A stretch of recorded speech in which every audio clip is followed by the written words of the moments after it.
অবিবাহিতরা এই আয়াত এই দোয়া ঠোঁটস্থ করে ফেলবেন, সকাল বিকাল নিয়মিত প্রত্যেক নামাজের পর বিভিন্ন সময় পড়তে থাকবেন অনর্গল। ছেলে হোক আর মেয়ে হোক, জীবন সঙ্গী নিরূপণ করার ক্ষেত্রে নবী করিম সাল্লাল্লাহু আলাইহি সাল্লামের ঐতিহাসিক বক্তব্য রয়েছে, আপনারা অনেকে জেনে থাকবেন। ফাজফার বিজাতিদ দ্বীন, তিনি বলেছেন বিয়ে তো করা হয় সম্পদ দেখে, রূপ লাবণ্য দেখে, বংশমর্যাদা দেখে, এক একটা জিনিস দেখে অনেকে এক একজন বিয়ে করে, কিন্তু ফাজফার বিজাতিদ দ্বীন, তোমরা ধার্মিকতা দেখে বিবাহ করবে।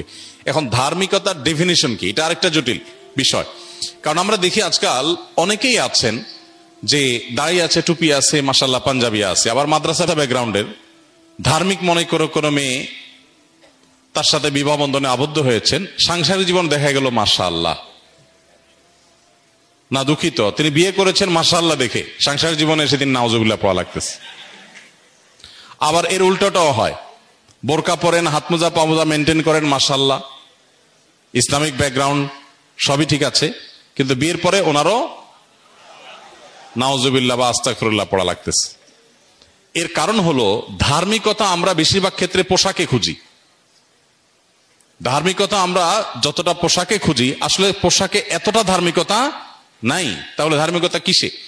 বিবাহের ক্ষেত্রে সবচেয়ে গুরুত্বপূর্ণ বিষয় হলো যে আপনি যাকে জীবন সঙ্গী বা সঙ্গিনী হিসেবে নির্বাচন করতে যাচ্ছেন, এই লোকটা আসলেই আল্লাহর কাছে নিজেকে সমর্পণ করেছেন কিনা, কোরআন এবং সুন্নাহর কাছে নিজেকে পরিপূর্ণ সমর্পণ করেছেন কিনা। যে এই জায়গায় যদি তার খুঁটিটা বাঁধা থাকে যে কোরআন হাদিসে কোনো কিছু আছে তিনি সারেন্ডার করবেন, তিনি সেক্ষেত্রে কোনো কম্প্রোমাইজ করবেন না, তার যত জেদ থাকুক, যত কষ্ট থাকুক, যত কিছু থাকুক, আল্লাহ এবং তার রাসূলের নির্দেশ পাওয়ার পর তিনি মাথা নত করে ফেলেন, এই জায়গাটা যদি কারোর মধ্যে থাকে, তাহলে এই লোকটাকে আপনি দিনদার হিসাবে তার সাথে বিবাহ শাদী, ব্যবসা বাণিজ্য বা যে কোনো চুক্তি বা যে কোনো বিষয় আপনি অগ্রসর হতে পারেন। কারণ আসল দিনদারিতা হলো ভেতরের আনুগত্যের মানসিকতা।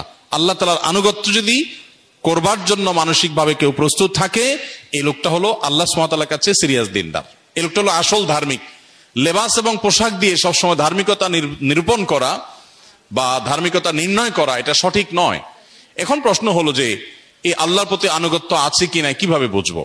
তো এটার জন্য প্রথমত দীর্ঘদিন পর্যন্ত তাকে ফলো আপ করতে হয়, তার আচার আচরণ, কাজকর্ম এগুলো দেখতে হয়, অথবা যারা তাকে পার্সোনালি চিনে এরকম মানুষগুলোর মধ্যে যারা আস্থা রাখার মতো, তাদের রেকমেন্ডেশনকে আমলে নিতে হয়। আর সবচেয়ে বড় কথা হলো যে জীবনসঙ্গী নির্বাচনের ক্ষেত্রে আসলে নিজেদের বুদ্ধি দিয়ে, বিবেক দিয়ে সবসময় উপযুক্ত মানুষ খুঁজে পাওয়া সম্ভবপর হয় না। এই জন্যই সূরা ফুরকান আয়াত নম্বর ৭৪, রব্বানা হাব লানা মিন আজওয়াজিনা ওয়া যুররিয়াতিনা কুররাতা আয়ুন ওয়াজআলনা লিল মুত্তাকিনা ইমামা। অবিবাহিতরা এই আয়াত এই দোয়া ঠোঁটস্থ করে ফেলবেন, সকাল বিকাল নিয়মিত